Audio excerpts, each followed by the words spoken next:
There are moments in life that arrive without warning, without fanfare, without any sign that what is about to happen will change you forever. They don't announce themselves. They don't give you time to prepare. They simply find you in a parking lot, on a park bench, at a gas station, in the middle of an ordinary Tuesday when you were just trying to get through the day. This is one of those moments. And if you think you know where this story is going, I promise you, you don't. Marcus Webb was 44 years old and running on empty. Not the kind of empty that comes from a busy week or a missed meal. The kind of empty that settles into a man's bones after years of loss stacked on top of loss, with no room to breathe in between. 3 years ago, he had lost his daughter, Emma, in a car accident. She was 7 years old. She loved strawberry ice cream, drawing pictures of butterflies and leaving little notes around the house for Marcus to find, tucked under his coffee cup, folded inside his jacket pocket, slipped beneath his pillow. They were never long, just a few words in her uneven handwriting. Things like, "Daddy, you are my hero," or "I love you to the moon and back," and then some more. After she was gone, Marcus kept every single one. He put them in a small wooden box that he kept on his nightstand. He hadn't opened it in 2 years because he wasn't sure he could survive what was inside. His wife, Sandra, had tried to hold them both together after Emma died. But grief is a strange and heavy thing, and sometimes two people carry it in directions that pull them apart instead of closer. Sandra needed to talk. Marcus went silent. She needed to cry in company. He disappeared into himself. By the 2nd year, they were living parallel lives inside the same house, and by the 3rd year, Sandra had quietly moved out. Not in anger, just in exhaustion. Marcus didn't fight it. He wasn't sure he had the right to ask anyone to stay when he couldn't even stay present himself. So on this particular Saturday morning in September, Marcus was sitting alone on a park bench in Riverside Park in Cincinnati, Ohio. He wasn't there for any specific reason. He had simply driven until he didn't want to drive anymore, and this is where he stopped. He had a paper coffee cup in his hand that had gone cold. He was staring at the pond without really seeing it. People walked past him with dogs and strollers and earbuds and all the ordinary accessories of lives that were still moving forward. Marcus felt like the only still thing in a moving world. He almost didn't notice her at all. She was maybe 6 or 7 years old, sitting on the bench beside him. Not right beside him, but one cushion of space away, the way children sometimes sit near strangers when they are watching to see if the stranger is safe. She had dark pigtails and a yellow jacket, and she was holding a small folded piece of paper in both hands, like it was something precious. Marcus glanced at her once, then looked back at the pond. He assumed her parents were nearby. He wasn't in the mood for conversation. He wasn't in the mood for much of anything. But then she spoke. "Are you sad?" she asked, just like that, no preamble, the way only children ask things, directly, without fear of the answer. Marcus looked at her again. She was watching him with large brown eyes that were entirely serious. He thought about lying. Adults lie to children about sadness all the time, wrap it up in words like tired, or thinking, or just resting. But something about the way she was looking at him made the usual lie feel impossible. "Yeah," he said, "I am." She nodded slowly, like this confirmed something she had already suspected. Then she held out the folded piece of paper toward him. "This is for you," she said. "For me? You don't even know me." "I know you're sad," she said simply. "My mom says that's enough."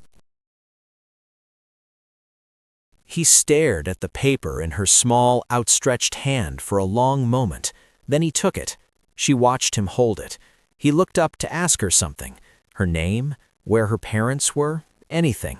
But a woman was already approaching from about 20 feet away, slightly breathless, a diaper bag over one shoulder and a toddler on her hip. She looked at Marcus with an expression that was apologetic and questioning at the same time. "I'm so sorry," she said. "She does this sometimes. I hope she didn't bother you." "She didn't," Marcus said. The woman smiled tiredly, then looked at her daughter. "Lily, come on, baby, we have to go." Lily slid off the bench obediently, but before she followed her mother, she looked back at Marcus one more time. "You should open it," she said. Then she turned and walked away, her yellow jacket catching the September light as she disappeared down the path. Marcus sat with the folded note in his hand for a long time. It was small, torn from what looked like a notebook page, folded twice into a rough square. He could see pencil marks bleeding faintly through the paper. He didn't know why he was hesitating.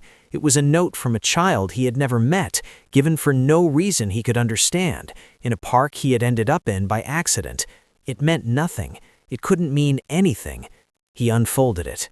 The handwriting was the large, careful print of a child still learning how letters worked. Some of the words were spelled wrong, some of the lines curved upward toward the right, the way children's writing does when there's no ruled line to follow. And this is what it said. "To the sad person, it is okay to be sad. Even flowers look dead in winter, but they come back. You will come back too. God doesn't forget anyone. Love, Lily, age 6. Marcus read it once, then he read it again, and then something that had been locked inside his chest for 3 years, something he had pressed down so hard and so long he had forgotten it was still there, broke open. He didn't make a sound. He just sat there on that park bench with a little girl's note in his hands and tears running down his face in the quiet September morning, and he wept the way men weep when they finally stop pretending they're fine. He cried for Emma. He cried for Sandra. He cried for the version of himself that used to laugh easily and sleep without nightmares and find the world a fundamentally good place to be. He cried for 3 years of silence that had calcified around his heart like stone, and somewhere in the middle of all that crying, something shifted, something small but fundamental, like a key turning in a lock that had been rusted shut for so long that everyone, including him, had assumed it was permanently sealed. He sat in that park for another hour after the tears stopped, not in sadness exactly, in something quieter than sadness, something that felt cautiously and tentatively, like the very early edge of peace. That afternoon he went home and did something he had not done in 2 years. He opened the wooden box on his nightstand. He took out every note Emma had ever written him, and he read them one by one, slowly in the afternoon light coming through his bedroom window. He cried again, but differently this time, not with despair, with love, with memory, with gratitude that she had existed at all, that he had been the one she called Daddy, that her small hands had pressed pencil to paper and thought of him and left these pieces of herself tucked around a home that had once been full of her. He called Sandra that evening. She answered on the 3rd ring, her voice careful and guarded in the way it had become with him. He didn't say much. He just told her he was sorry, that he had gone somewhere inside himself after Emma died and he hadn't known how to come back, that he wasn't sure what came next or whether anything between them could be rebuilt, but that he wanted to stop being silent, that a 6-year-old girl in a yellow jacket had handed him a note in a park and said things that 3 years of therapy in well-meaning friends and self-help books had never managed to reach. Sandra was quiet for a long moment after he finished, and then she cried, and he let her, and for the first time in years, he was actually there for it. He never found Lily again. He went back to that park several times over the following weeks, on Saturday mornings with coffee, sitting on the same bench, watching for a little girl in a yellow jacket. She never appeared. He asked a few of the regular park visitors if they knew a family with a little girl named Lily who visited often. Nobody did. He eventually stopped looking, not because he gave up, but because he came to feel that some things are not meant to be explained. Some things are just meant to be received. He framed the note. It hangs in his living room now, beside a photo of Emma. Visitors sometimes ask about it, and he tells them the story. Some of them cry. Most of them do, because there is something in that childlike certainty, you will come back too, that reaches past all the complicated armor adults build around their broken places and touches something underneath that still believes, or wants to believe, that coming back is possible. Marcus went back to work. He started talking again, really talking, not the surface conversation of someone going through motions. He and Sandra began meeting for coffee once a week, slowly, carefully, without any promises about what it meant or where it was going. He started volunteering on weekends at a grief support group for parents who had lost children, because he knew what it looked like to be the only still thing in a moving world, and he wanted to be the person who sat down on the bench beside someone who felt that way. He never stopped thinking about Lily. He probably never will. Here is what this story asks you to carry with you when you leave it. You never know what a single small act of kindness can do inside another person. Lily was 6 years old. She didn't have money or wisdom or experience or any of the things we tell ourselves we need before we are qualified to help someone. She had a piece of notebook paper, a pencil, and the simple, uncluttered instinct that someone nearby was hurting and that she had something to give. That was enough. That has always been enough. The world does not need more people waiting until they are ready to be kind.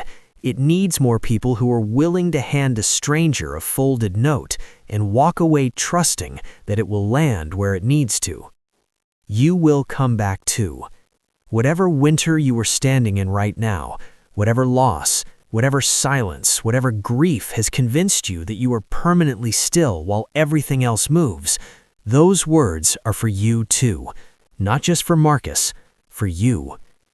If this story reached something inside you, if it reminded you that kindness costs nothing and means everything, then do something kind right now. Hit the like button. Share this video with someone who is going through a hard season and needs to hear that flowers come back. Subscribe to Uscape One, because every single week we bring you stories exactly like this one. Stories that are real, raw, emotional, and true to the very best of what human beings are capable of. Your next story is already waiting. Don't let it find you without a subscription. We will see you there.